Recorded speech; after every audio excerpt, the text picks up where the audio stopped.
con Juan Bravo para que nos pueda entregar mayores detalles respecto a lo que estábamos de alguna manera analizando. ¿Qué tal? ¿Cómo está? Buenas tardes.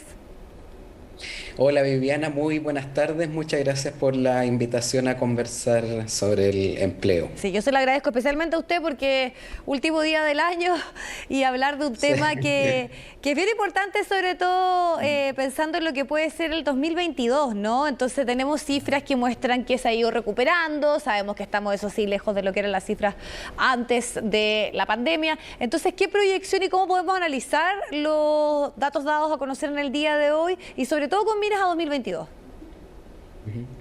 Sí, los datos que conocimos hoy vienen a ratificar la tendencia que hemos visto durante la segunda mitad de Que no tengo 2021, cámara. que es una recuperación del empleo.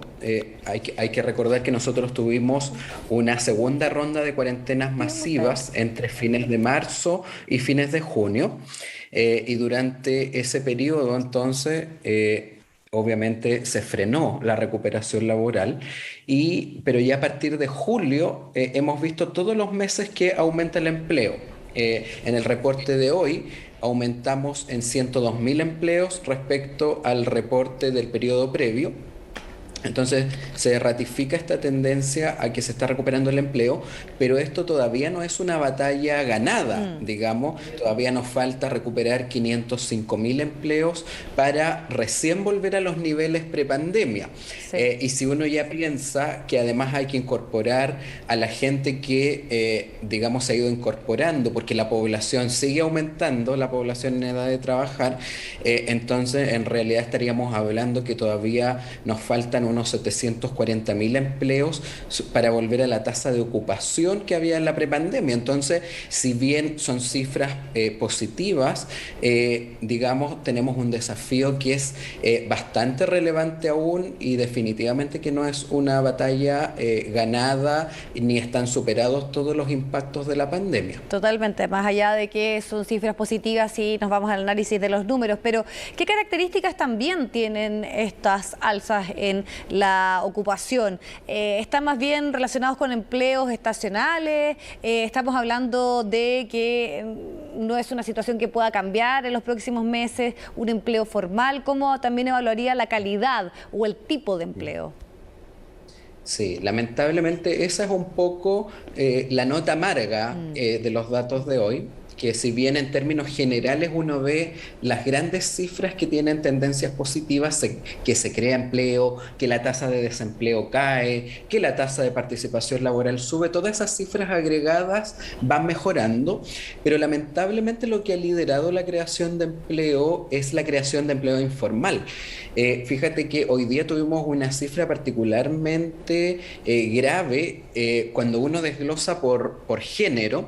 Entonces, de estos 102.000 empleos que yo te contaba que se crearon respecto al reporte previo, 55.000 son de mujeres. Pero fíjate que de esos 55.000 nuevos empleos de mujeres, solo 4.000 son formales y 51.000 eran informales. Entonces, además esa informalidad se concentró fuertemente en este último reporte en el empleo femenino. Entonces, Sí. claro, queremos que se recupere el empleo femenino, pero con empleos de calidad, digamos, no con empleos informales, ¿cierto? Entonces, ahí tenemos un problema serio y lo más preocupante, Vivi, es que para 2022, lamentablemente, los pronósticos apuntan a que la tasa de ocupación informal, que ha ido Ujú. subiendo persistentemente durante este segundo semestre, va a seguir aumentando. Y la razón es que los pronósticos del Banco Central apuntan a que este año 2022 vamos a crecer apenas un 2%. Sí. O sea, estamos hablando de un escenario base de un crecimiento muy bajito, y cuando tenemos un crecimiento tan bajo, lo que ocurre es que se crean muy pocos empleos asalariados formales en el Claro. sector privado. Entonces, lo que hacen las personas para evitar el desempleo es que se autoemplean, hacen estos empleos por cuenta propia, donde sabemos que la mayoría son informales. Entonces, si ese es el el escenario, lo que debiéramos ver en 2022 es que quizás la tasa de desempleo no sube mucho, puede tener alzas muy moderadas, incluso mantenerse, pero lo que vamos a ver es que lidera la creación de empleo, cuenta propia, empleo informal, y van a haber muy pocas oportunidades de buenos empleos. Entonces la tasa de ocupación informal debería seguir subiendo. Ahora, hay un escenario de riesgo también que han pronosticado algunos analistas, que sería si es que hubiera una recesión técnica. Y ese ya es un escenario, por supuesto, más grave, porque ahí ya derechamente se destruirían empleos asalariados formales en el sector privado. Entonces, este traslado a cuenta propia no sería suficiente para compensar esa destrucción de empleo, y entonces ahí sí veríamos nuevas alzas en la tasa de desempleo. Sí. Ahora ha venido cayendo la tasa de desempleo, pero ahí veríamos ya un alza más importante. Entonces, en definitiva, el mensaje aquí es que para 2022 vuelve a ser el parámetro fundamental para determinar lo que va a ocurrir en el mercado laboral, lo que pase con el crecimiento económico. Sí. Ahora que ya no van a ser, digamos, este año hubo otros temas además del crecimiento que influyeron en el mercado laboral, el levantamiento de restricciones, la presencialidad en los colegios, sí, los subsidios laborales, todo eso influyó, pero los retiros, ¿cierto?, de fondo, en fin, pero esos factores ya 2022, digamos, en un escenario donde la pandemia ya debería estar en teoría más controlada, entonces nuevamente es el crecimiento económico el que va a determinar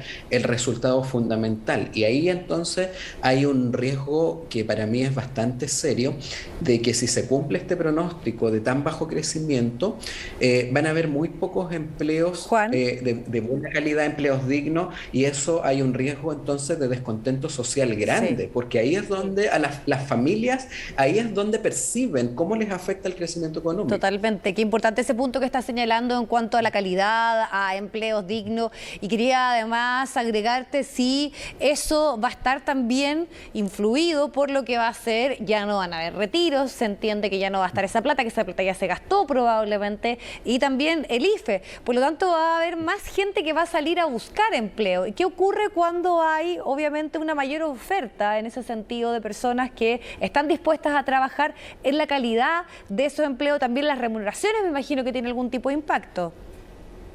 Por supuesto, ahí lo que tenemos es que eso hace más desafiante aún el escenario, porque nosotros tenemos todavía alrededor de 1 millón más de inactivos que antes de la pandemia.